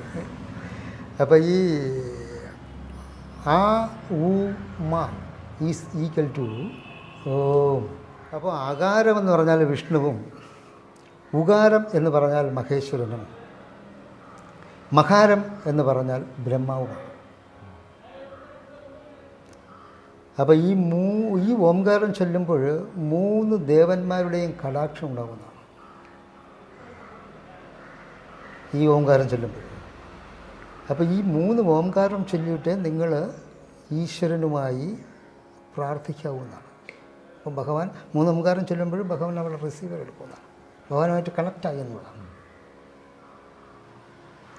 ഇത് ശരിക്ക് കടലിൻ്റെ ഇരമ്പലാണ്. ഓംകാരത്തിൻ്റെ കടലിൻ്റെ ഇരമ്പൽ ശരിക്ക് മണിനാഥം, ശംഖുനാഥം, ഈ 3 നാഥങ്ങളും കൂടി ചേർന്നതാണ് ഓംകാരം. അപ്പോൾ ഓംകാരം ചൊല്ലിയതിന് ശേഷം മാത്രമേ പ്രാർത്ഥന ആരംഭിക്കാവൂ എന്നാണ് ഭഗവാൻ പറയുന്നത്. അങ്ങ് ഒരുപാട് ഗ്രന്ഥങ്ങൾ വായിച്ചിട്ടുള്ള ഒരാളാണ്. അവധൂജിയുടെ തന്നെ ശൂന്യമായ വാക്കുകൾ എന്നുള്ള ഗ്രന്ഥവും അങ്ങ് വായിച്ചിട്ടുണ്ട്. അപ്പോൾ അതിനെക്കുറിച്ച് അങ്ങയുടെ അഭിപ്രായം എന്താണ്?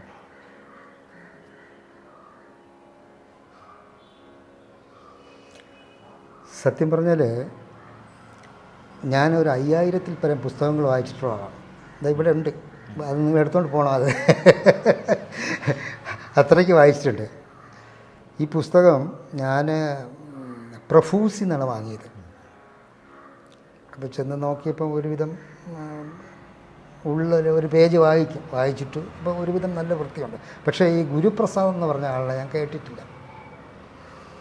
അങ്ങനെ ഞാൻ വീട്ടിൽ കൊണ്ടുവന്നു അങ്ങ് വായിച്ചെന്ന് പറഞ്ഞാൽ ഇരുന്ന് വായിച്ചു. ശരിക്കും ഫുഡ് കഴിക്കാനും നമുക്ക് ബാത്റൂം അതേ ഉള്ളൂ. ഞാൻ വേറെ ഒരിടത്തും എഴുന്നേറ്റ് പോയേയില്ല. സുന്ദരമായിട്ടിരുന്ന് വായിച്ചു. ഉഗ്രൻ. കാരണം എന്ന് പറഞ്ഞാൽ ഇത് കോപ്പി അടിയല്ല എന്ന് എനിക്ക് മനസ്സിലായി. ഏതോ ഒരു മനുഷ്യൻ്റെ ഉള്ള് വിടർന്ന് അതിൽ നിന്ന് ഒഴുകി ഒഴുകി ഒഴുകി ഒഴുകി വന്നൊരു സാധനമാണെന്ന് മനസ്സിലായി. അങ്ങനെ ഞാൻ ഇദ്ദേഹത്തിൻ്റെ ഫോൺ നമ്പർ അതിൽ നിന്ന് തപ്പിയെടുത്ത് ഇദ്ദേഹത്തിനെ വിളിച്ചു. പക്ഷേ ഇദ്ദേഹം എടുത്തില്ല, ഗുരു എടുത്തില്ല. പിന്നെ കുറച്ച് ദിവസം കഴിയുമ്പോൾ എന്നെ ഇങ്ങോട്ട് വിളിച്ചു. അദ്ദേഹം ഇങ്ങനെ വേറെ എവിടെ പോയിരുന്നു, സർവീസിലായിരുന്നു എന്നൊക്കെ പറഞ്ഞു. അങ്ങനെ എനിക്ക് ഇദ്ദേഹത്തിനെ കാണണമെന്ന് പറഞ്ഞാൽ ഞാൻ ഓടിച്ചെന്ന് ഇദ്ദേഹത്തിനൊക്കെ കണ്ട് കാര്യങ്ങൾ മനസ്സിലാക്കി. സത്യം പറഞ്ഞാൽ എനിക്ക് എൻ്റെ ഹൃദയത്തിൽ വളരെയധികം ഉദ്ബോധനം തന്ന, അതായത് വളരെയധികം എനിക്ക് സംതൃപ്തി വന്ന ഒരു പുസ്തകമാണത്. അത് പറയാതിരിക്കാൻ നിർവാഹമില്ല. കാരണം ഇത് മനസ്സ് വിടർന്ന് ചിന്ത വികാസം പ്രാപിച്ച ഒരാൾക്ക് ഇങ്ങനെ എഴുതാൻ പറ്റും. വ്യത്യസ്തമായ ശൈലി. അത് വായിക്കും തോറും നമുക്കത് വീണ്ടും വീണ്ടും വീണ്ടും വീണ്ടും വായിക്കണമെന്ന് നമുക്ക് എഴുന്നേറ്റ് പോകാൻ തോന്നിയിട്ടില്ല. ഞാൻ എൻ്റെ ഫേസ്ബുക്ക് പോസ്റ്റൊക്കെ ഞാൻ ഇട്ടിട്ടുണ്ട് അതിൽ. അത്ര സുന്ദരമായ പുസ്തകമാണ്. ഇത് കേട്ടുകൊണ്ടിരിക്കുന്ന പ്രേക്ഷകരാരെങ്കിലും ഉണ്ടെങ്കിൽ ഇത് വെറുതെ പറയണതല്ല, ഇത് ഹൃദയത്തെ തട്ടി പറയണതാണ്. നിങ്ങളെല്ലാ പേരും അത് ആധ്യാത്മിക ജീവിതം നയിക്കുന്ന ആരായിരുന്നാലും ഈ പുസ്തകം നിർബന്ധമായിട്ട് വായിച്ചിരിക്കുക. അത്ര സുന്ദരമായ ഒരു പുസ്തകമാണ്. ഒരു മനുഷ്യൻ്റെ ഒരു സാധനവും അദ്ദേഹം കോപ്പി അടിച്ചിട്ടില്ല.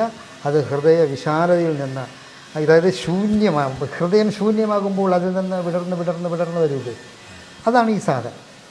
ഇത്രേ എനിക്ക് അതിനെപ്പറ്റി പറയാനുള്ളൂ.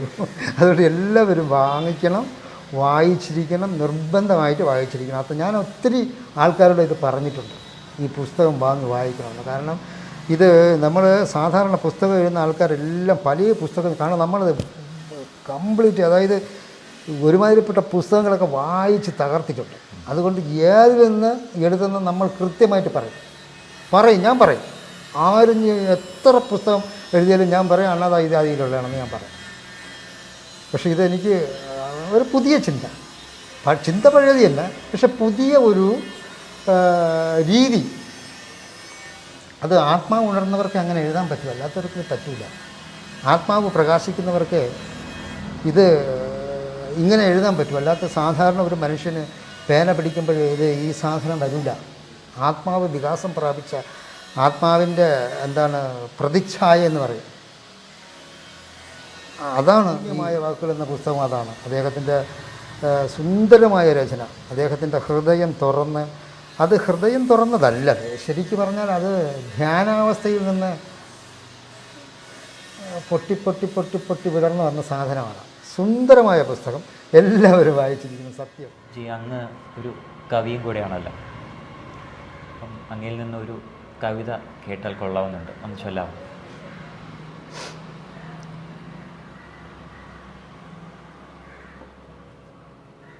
ചൊല്ലാം. ഞാൻ ഒരു മോട്ടിവേഷണൽ കവിത ചൊല്ലാം. അത് ഞാൻ ഒരു 25-28 വർഷം മുമ്പ് ഭഗവത്ഗീത പഠിച്ചിട്ടുണ്ട്. അപ്പം ഭഗവത്ഗീത പഠിച്ച ഉടനെ സത്യം പറഞ്ഞാൽ ഈ കവിത ഞാൻ ചിന്ത കൊടുക്കാതെ എഴുതിയതാണ്. ചിന്ത കൊടുക്കാതെ പേന വച്ച് ഒറ്റ ഇതിലങ്ങ് എഴുതിയ ഒരു കവിതയാണ്. ഫ്ലോയിലങ്ങ് ഒരൊറ്റ രീതി, ഇത് അതിൽ പിന്നെ അവിടെ ചിന്തയൊന്നും വന്നില്ല. കാരണം എനിക്ക് ഈ ഭഗവത്ഗീത പഠിച്ചപ്പോഴും എന്തോ ഒരു സാധനം ഇങ്ങനെ പുറത്ത് വന്നില്ലെങ്കിൽ എനിക്ക് അസ്വസ്ഥത എനിക്ക് ഫീലാവണം. അങ്ങനെ ഞാൻ എഴുതിയൊരു കവിതയാണ്. അപ്പോൾ ഏറ്റവും വലിയ മോട്ടിവേഷണൽ ഗ്രന്ഥമാണ് ഭഗവത്ഗീത. അതുകൊണ്ടാണ് ഈ ഗ്രന്ഥത്തെക്കുറിച്ച് ആൽബർട്ട് ഐൻസ്റ്റീൻ പറഞ്ഞത്, I had got Bhagavad Gita some about 20 years ago, I would have discovered amazing things. 20 വർഷങ്ങൾക്ക് മുമ്പ് എൻ്റെ കയ്യിൽ ഭഗവത്ഗീത കിട്ടിയിരുന്നു എങ്കിൽ എൻ്റെ കണ്ടുപിടുത്തങ്ങൾ ഇതൊന്നുമല്ലായിരുന്നു എന്നാണ്. സമ്പൂർണ്ണ ശാസ്ത്രഗ്രന്ഥമെന്നാണ് സത്യസായി ഭഗവാൻ പറഞ്ഞിരിക്കുന്നത്. സമ്പൂർണ്ണ ശാസ്ത്രഗ്രന്ഥം. അതുകൊണ്ടാണ് അദ്ദേഹം ഇങ്ങനെ പറഞ്ഞത്, ഇതേപ്പറ്റി ഐൻസ്റ്റീൻ പറഞ്ഞത്, 20 വർഷങ്ങൾക്ക് മുമ്പ് എൻ്റെ കയ്യിൽ ഭഗവത്ഗീത കിട്ടിയിരുന്നുവെങ്കിൽ എൻ്റെ കണ്ടുപിടുത്തങ്ങൾ ഇതൊന്നും അല്ലായിരുന്നു, ഗംഭീര കണ്ടുപിടുത്തങ്ങളായിരിക്കുമെന്നാണ് അദ്ദേഹം പറയുന്നത്. അപ്പോൾ വളരെ സുന്ദരമായ ഒരു മോട്ടിവേഷൻ ഗ്രന്ഥമാണ്. ലോകത്തിലെ ഏറ്റവും വലിയ മോട്ടിവേഷൻ ഗ്രന്ഥം എന്ന് ചോദിച്ചാൽ ഞാൻ പറയും ശരിക്കും ഭഗവത്ഗീത തന്നെയാണ്. അത് എല്ലാവരും വായിച്ചിരിക്കേണ്ടതാണ്. ജാതി മത അതെന്താ നോക്കട്ടെ, നിങ്ങൾ ഭഗവത്ഗീത വായിച്ചിരിക്കണം. വായിച്ചാൽ കരയില്ലവൻ. അപ്പോൾ ഭഗവത്ഗീതയുടെ സന്ദേശം ഞാനതിനെ പച്ച മലയാളത്തിൽ കവിതയാക്കിയിരിക്കുകയാണ്. അതിന് ഞാനിട്ട പേര് ആത്മവിദ്യ എന്നാണ്. അവനവനുള്ളിൽ വിളങ്ങുന്ന ആത്മജ്യോതിസിനെ അറിയുന്ന വിദ്യയാണ് ആത്മവിദ്യ. അകവും പുറവും ആ സത്യമെന്നതും അറിയുന്ന വിദ്യയാണ് ആത്മവിദ്യ. തന്നാത്മഭാവത്തെ അറിയാതെ മാനവൻ അമ്പരത്തിനു താഴെയുള്ളതെല്ലാം അന്തം വിട്ടോടി നടന്നു പഠിക്കുന്നു. സ്വായത്തമാക്കി സമസ്തവും അവനെന്നു പാണ്ഡിത്യത്തോടെ പുലമ്പി നടക്കുന്നു. അജ്ഞതയാൽ അന്ധകാരത്താൽ അഹങ്കരിച്ച് അധപ്പതിച്ചിടുന്നു മർത്യൻ. സുന്ദര ജീവിത ചൈത്രയാത്രയ്ക്കിടയിൽ സന്താപം പൊടുന്നനെ വന്നിടവേ ജീവിത വിധിയാണിതൊന്നു നിനച്ച് ക്രൂരനാം വിധിക്കു കീഴടങ്ങിയിടുന്നവൻ പാപിയാണെന്നതും ഓർക്ക വേണം. പത്തി വിടർത്തി തിമിർത്തു വരുന്ന ശക്തനാം വിധിക്കു കീഴടങ്ങാനല്ല നാം പഠിക്കേണ്ടത്. ഉള്ളിലെ കരുത്തിനെ പുറത്തെടുത്ത് വിധി നേർക്ക് പോരാടുവാൻ നാം പഠിക്ക വേണം. പോരാടി നാം ജയിക്ക വേണം. ദുരിതങ്ങളിൽപ്പെട്ട് അമരുന്ന നേരം നാടുവിട്ടോടിടാൻ ചിന്തിക്കുന്നു ചിലർ. ചിലർ ചിന്തിച്ചിരിക്കിലും ചിത്തഭ്രമം വന്നു വിലയുള്ള ജീവിതം ഹോമിച്ചിടുന്നു. ചിന്തിക്കുന്നു ചിലർ ആത്മാഹുതിക്കായും ഈ വണ്ണമോരോന്നു ചിന്തിച്ചിരിക്കുന്നോർ ജീവൻ മൃതർ എന്നതു നിശ്ചയം. ജീവിതസാഗര ചുഴികളാം കഥനങ്ങളിൽപ്പെട്ടു കണ്ണീർ പൊഴിക്കാതെ മാനവനെ ഉള്ളിൽ കുടികൊണ്ടിരിക്കുന്ന ഈ 7-14 ലോകവും കീഴ്മേൽ മറിക്കുവാൻ പ്രാപ്തിയുള്ള ആ ദിവ്യശക്തിയെ വിളിച്ചുണർത്തൂ. നീറുന്ന നിത്യ ദുരിതം അകറ്റൂ. ഒന്നിനും കഴിയില്ല എനിക്കെന്ന മനസ്സിനെ തളർത്തുന്ന ഭാവവും ആകാം പതുക്കയെന്ന ആഴത്തിൽ പതിഞ്ഞ ശക്തിഹീനമാമലസതയും വലിച്ചെറിയൂ. ധന്യമാം ജീവിതയുദ്ധം തുടങ്ങൂ. സമൃദ്ധമാം ജീവിത സുഖങ്ങൾ നേടൂ. ഇതുതന്നെ ആത്മവിദ്യ. ആർക്കുമാകാവുന്നൊരാത്മവിദ്യ. ഇതുതന്നെ ആത്മവിദ്യ. ആർക്കുമാകാവുന്നൊരാത്മവിദ്യ. ഇത് ശരിക്ക് ഗീതയുടെ സന്ദേശം സംഭവിച്ചതെല്ലാം നല്ലതിന്, സംഭവിക്കാൻ പോകുന്നത് നല്ലതിന് എന്നൊക്കെയാണ് എഴുതി വച്ചിരിക്കുന്നത്. സത്യമായിട്ടും ഇത് ഗീതയുടെ ഒരു പേജ് മറിച്ച് നോക്കി ഒരാൾക്ക് ഇങ്ങനെ എഴുതാൻ പറ്റില്ല. കംപ്ലീറ്റ്ലി ഇത് ശരിക്ക് ഒരു മനുഷ്യനെ ഉണർത്തി എഴുന്നേൽപ്പിക്കുന്നതാണ്.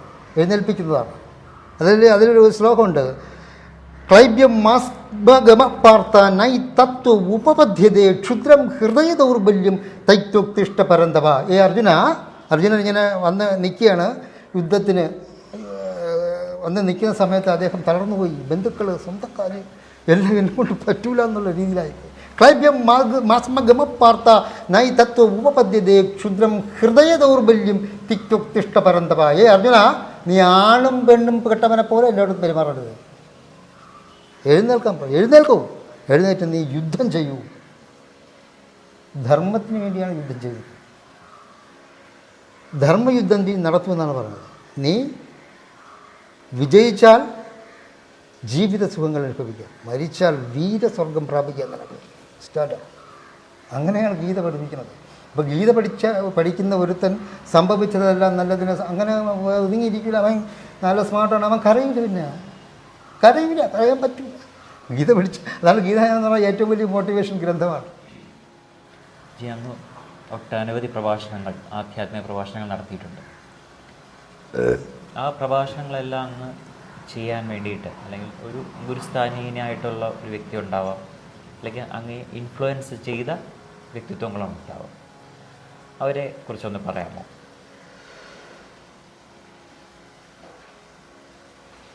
ശരിക്കും ഞാൻ ചേങ്കോട്ടുകുളത്താണ് ജനിച്ച് വളർന്നത്. ചേങ്കോട്ടുകുളത്തൊരു വലിയ ആശ്രമമുള്ള അറിയാമല്ലോ അല്ലേ? ശ്രീരാമദാസ ആശ്രമം. സ്വാമി സത്യാനന്ദ സരസ്വതി എന്ന് പറഞ്ഞാൽ കിടിലൻ പ്രഭാഷകനാണ്. അപ്പോൾ ഇദ്ദേഹം നമ്മളെ നാട്ടിലൊക്കെ പ്രഭാഷണം നടത്തുമ്പോൾ നമ്മൾ പോയി ഇരുന്ന് കേൾക്കാറുണ്ട്. ഞാൻ കുഞ്ഞാണ്, 7ാം ക്ലാസ്സിലൊക്കെ പഠിക്കുന്ന സമയം. നല്ലൊരു പ്രഭാഷകനാകണമെന്ന് അന്നേ എനിക്ക് വലിയ താല്പര്യമുണ്ട്. എന്നിട്ട് ഞാൻ ചെറുപ്രായത്തിൽ ഈ പ്രഭാഷണവും കാര്യങ്ങളും ചെറുപ്രായത്തിലില്ല. ഇത് ഈ സ്വാമിയുടെ പ്രഭാഷണം കേൾക്കാൻ ഭയങ്കര ഇൻസ്പിറേഷനാണ്. വലിയ സൗണ്ടാണ്. സൗണ്ടെന്ന് പറഞ്ഞാൽ വല്ലാത്തൊരു പ്രഭാഷണമാണ്. നമ്മളെ ശരീരമൊക്കെ രോമാഞ്ചം ഉണ്ടാകുന്ന പ്രഭാഷണം. സത്യാനന്ദ സരസ്വതി പ്രഭാഷണം കേട്ടിട്ടുണ്ടോ? ഇല്ല, ഇത് യൂട്യൂബിലെടുത്ത് കാണണം. ഭയങ്കര വലിയ പ്രഭാഷകനാണ്. അത് കഴിഞ്ഞിട്ട് ഞാൻ എൻ്റെ ഒരു 24ാമത്തെ വയസ്സിൽ സ്വാമി ഈശ എന്ന് പറഞ്ഞൊരു അദ്ദേഹത്തിൻ്റെ അടുത്ത് പോയി കുറച്ച് സാധനാക്രമങ്ങളൊക്കെ പറഞ്ഞു തന്നു. അത് പഠിച്ചു. അതുപോലെ ഇപ്പോൾ കുറച്ച് അതീന്ദ്രിയ അനുഭവങ്ങളൊക്കെ ഉണ്ടായി. അപ്പോൾ അതെനിക്ക് താങ്ങാൻ പറ്റാത്ത അവസ്ഥ, തല പൊട്ടി ഇങ്ങനെ വരുമ്പോൾ പോലെ തോന്നുന്നു. അപ്പോൾ ഞാൻ മെഡിക്കൽ ഫീൽഡിലാണ് വർക്ക് ചെയ്തത്. എനിക്ക് പേന പിടിച്ച് ഒന്നും എഴുതാനോ ഒന്നും പറ്റില്ല. കാരണം എനിക്ക് കംപ്ലീറ്റ് ഇപ്പോൾ തലയും കൈയും കാലും ഒക്കെ പൊങ്ങി വരും പോലെ തോന്നാറുണ്ട്. അതുകൊണ്ട് അപ്പോഴാണ് ഞാൻ സത്യസായി ഭഗവാന്റെ പ്രസ്ഥാനത്തിൽ സിമ്പിളാണ്, സെർവ് ആൾ ലവ് ആൾ. എല്ലാവരെയും സ്നേഹിക്കുക, എല്ലാവർക്കും സേവനം ചെയ്യുക. നല്ല സാധനയാണത്. അപ്പോൾ വേറെ പ്രശ്നങ്ങളൊന്നുമില്ല, വ്രതമില്ല, അങ്ങനെയുള്ള പരിപാടികളൊന്നുമില്ല. അപ്പോൾ ഞാൻ വിചാരിച്ചു അത് കൊള്ളാമെന്ന് പറഞ്ഞ് അങ്ങനെ അതിലോട്ട് 31 വർഷമായി. അങ്ങനെ ഇരുന്നപ്പോഴാണ് നമ്മൾ നെയ്യാറ്റിൻകര ഒരു ഓമനയമ്മയുണ്ട്. സത്യം പറഞ്ഞാൽ ഞാനൊരു 5 മിനിറ്റ് പ്രഭാഷണം കേട്ടുള്ളവരാണ്. വർഷങ്ങൾക്ക് മുമ്പ് ഞാൻ കണ്ണുനീരിങ്ങനെ വന്നുകൊണ്ടിരുന്നു. പ്രഭാഷണം ഹൃദയത്തിൽ നിന്ന് പൊന്തി വരുന്നൊരു പ്രഭാഷണം, മാതൃത്വത്തിൻ്റെ ക്ലൈമാക്സ് ആ പ്രഭാഷണത്തിൽ ഉടനീളം പൊങ്ങി വന്നു. അങ്ങനെ ഞാൻ അമ്മയോട് പറഞ്ഞു, അമ്മ എനിക്കൊരു പ്രഭാഷകനാകണമല്ലോ, എനിക്ക് വാ മക്കളെ ഞാൻ ഉള്ളത് പറഞ്ഞുതരാം എന്ന് പറഞ്ഞ്. അങ്ങനെ അമ്മയുടെയൊക്കെ ഇൻസ്പിരേഷൻ ആണ് എനിക്ക് ഏറ്റവും കൂടുതൽ. പിന്നെ ഡോക്ടർ എൻ ഗോപാലകൃഷ്ണ സാറിൻ്റെ പ്രഭാഷണം ഞാൻ 16 വർഷം എല്ലാ മാസവും തീർത്ഥപാദ മണ്ഡപത്തിൽ 2 ടൈംസ് മന്ത് ഉണ്ടായിരുന്നു. എല്ലാ മാസവും പോയി കേട്ട്. പിന്നെ ഞാൻ ഈ പറയും പോലെ ഒത്തിരി 10,000-ത്തിലോളം പുസ്തകങ്ങൾ വാങ്ങിച്ച് വെച്ച് പഠിച്ചതാണ്. ലൈബ്രറിയിൽ നിന്ന് എടുത്തല്ല, വാങ്ങിച്ച് വെച്ച് പഠിച്ച പുസ്തകങ്ങളാണ്. അങ്ങനെ ഇതുമായിട്ട് 10-31 വർഷം കൊണ്ട് ഞാൻ ഈ സ്പിരിച്വൽ ഇത് തന്നെയാണ്. ഇത് മോട്ടിവേഷൻ ഗ്രന്ഥങ്ങളും ഈ സ്പിരിച്വൽ പുസ്തകങ്ങളെ വാങ്ങും. അല്ലാതെ ഒരു നോവലോ വേറെ ഒന്നും ഞാൻ വായിക്കാറില്ല, പഠിക്കാറില്ല. ഇതുമായിട്ട് അങ്ങ് മുന്നോട്ട് പോവുകയാണ്. അപ്പോൾ ആധ്യാത്മിക പ്രഭാഷണം 22,200 നടത്തിയിട്ടുണ്ട്.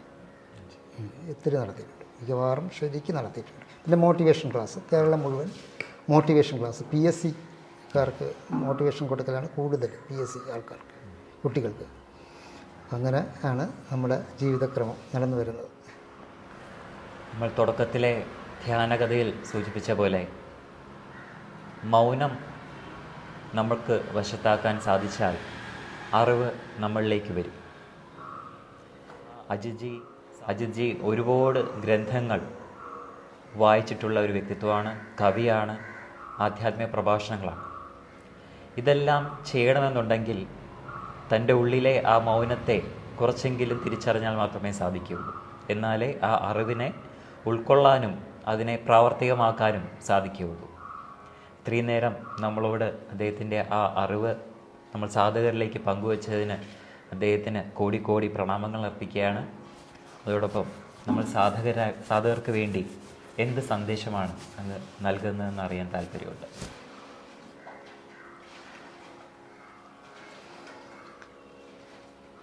എനിക്ക്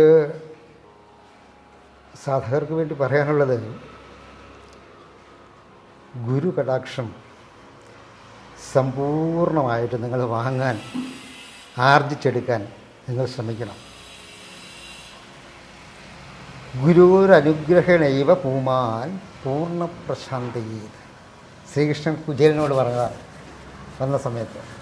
ഗുരുവിൻ്റെ അനുഗ്രഹമുണ്ടെങ്കിലേ പൂർണ്ണമായ പ്രശാന്തത കിട്ടൂ.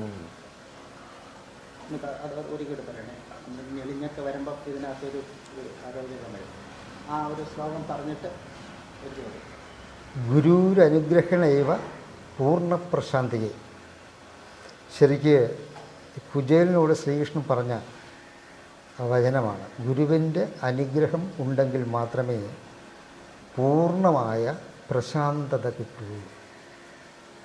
അപ്പോൾ ഗുരുവിനോട് കൂടുതൽ അടുക്കുക, ഗുരു പറയുന്നത് ശ്രദ്ധിച്ച് മനസ്സിലാക്കുക, അത് ആ രീതിയിൽ സാധന ചെയ്യുക. അപ്പോൾ ചിന്തയിൽ പരിശുദ്ധി ഉണ്ടാവും. ചിന്തയാണ് പ്രവൃത്തിയായി മാറുന്നത്, പ്രവൃത്തിയാണ് ശീലമായി മാറുന്നത്, ശീലമാണ് സ്വഭാവമായി മാറുന്നത്, സ്വഭാവമാണ് അവനവനെ വിധിക്കുന്നത്. അപ്പോൾ നമുക്ക് ഇങ്ങനെ വിധിയെ മാറ്റിയെടുക്കാം. ഒന്നും കൂടി പറയുകയാണ്, ചിന്തയാണ് പ്രവൃത്തിയായി മാറുന്നത്, പ്രവൃത്തിയാണ് ശീലമായി മാറുന്നത്, ശീലമാണ് സ്വഭാവമായി മാറുന്നത്, സ്വഭാവമാണ് അവനവനെ വിധിക്കുന്നത്. അപ്പോൾ ഗുരുകടാക്ഷത്താൽ നിങ്ങൾ ചിന്തയിൽ മാറ്റം വരുത്തി നിങ്ങളുടെ വിധിയെ, നിങ്ങളുടെ ദുർവിധിയെ മാറ്റിമറിക്കാൻ ശ്രമിക്കുക. ഇത്രയും മാത്രമേ എനിക്ക് നിങ്ങളോട് പറയുള്ളൂ. നമസ്തേ, നമസ്തേ, നമസ്തേ.